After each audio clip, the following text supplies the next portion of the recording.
Bref, quand mon réveil a sonné, j'avais un de ces mots de vente qu'on a dans les moments importants de sa vie. De même que le jour où j'ai embrassé cette fille pour la première fois, où j'ai eu mon bac, où j'ai passé mon permis de conduire, où j'ai... Bref, un gros nœud dans le ventre qui vous coupe l'appétit. J'ai pris 2 douches. Je me suis occupé de ma barbe pour avoir l'air d'un mec qui ne s'occupe pas de sa barbe. J'ai essayé une tenue 1, une tenue 2, une tenue 3. Et je suis revenu à la tenue 1. Je me suis entraîné à dire... Bonjour.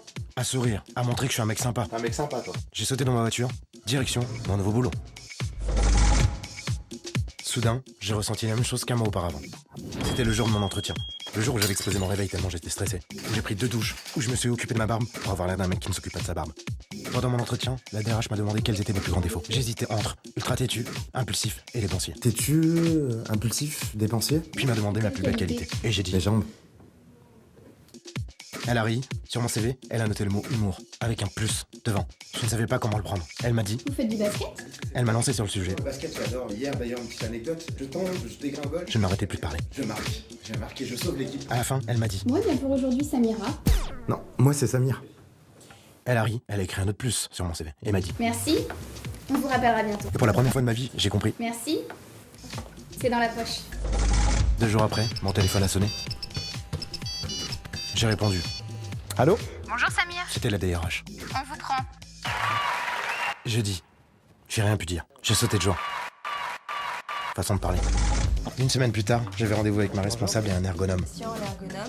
En entrant dans le front office, j'avais l'impression que tout avait déjà été conçu pour les personnes à mobilité réduite. Et oui, il y a beaucoup de collaborateurs reconnus handicapés, même si parfois le handicap est invisible. Pour l'accès aux clients et aux employés handicapés, ils avaient déjà pensé à tout. À ça, à ça, à ça, sauf à ça. Vous voyez, hein, il y a toujours des choses à améliorer. Ensuite, on a signé mon contrat. Vous verrez, hein, l'équipe est super, on est vraiment soudés. Tout à coup, j'avais l'impression d'avoir mon entraîneur de basket devant moi. meneur et tu porteras le numéro 10. L'émotion me faisait délirer, mais j'ai compris que j'allais intégrer une belle équipe. Je l'ai regardée, elle m'a regardé, je l'ai regardée, elle m'a dit. Alors bienvenue au club, et on se dit à lundi. J'ai dit merci. Et là, on était lundi, c'était mon premier jour. J'ai regardé ma montre et elle m'a crié. Je ne suis jamais sorti aussi vite de ma voiture. Même la fille, dans la voiture d'à côté, elle n'a pas compris ce qu'il se passait. À peine entré dans la boutique, bonjour tout le monde. Tout le monde s'est levé pour me saluer. Vous inquiétez pas, tout roule, hein. Et très vite, j'ai fait partie intégrante de l'équipe.